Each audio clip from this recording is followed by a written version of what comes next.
दरम्यान पुणे जमीन गैरव्यवहार प्रकरणात रजिस्ट्रारला किंवा डेप्युटी रजिस्ट्रारला निलंबित करून विषय संपतो का असा सवाल देखील आता उपस्थित होतोय। हे तर नोट चोरीचं सरकार आदित्य ठाकरेंची महायुतीवर टीका पाहायला मिळते।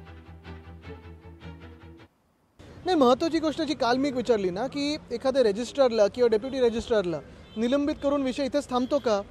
जे सगळी खाती आहेत आणि कोण कोण त्याच्यात लोक मोठी मोठी नावं येतात, चौकशी होणार आहे का, काही कारवाई होणार आहे का, की हे देखील अनेक जे घोटाळे समोर आले आणि मुख्यमंत्र्यांनी त्यांना वाचवायचं म्हणून मागे टाकून ठेवलं असं होणार आहे। पण दुसरी गोष्ट म्हणजे जमिनीची व्हॅल्यू 1800 कोटी कोणीतरी सांगत होतं, ती खरोखर तेवढीच आहे का, किती पट जास्ती असेल हा देखील एक विषय येतोच।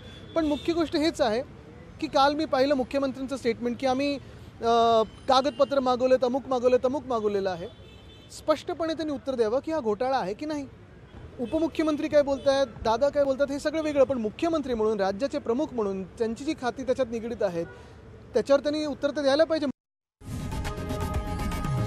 लोकशाही मराठी ऐका, पहा, जागरूक रहा।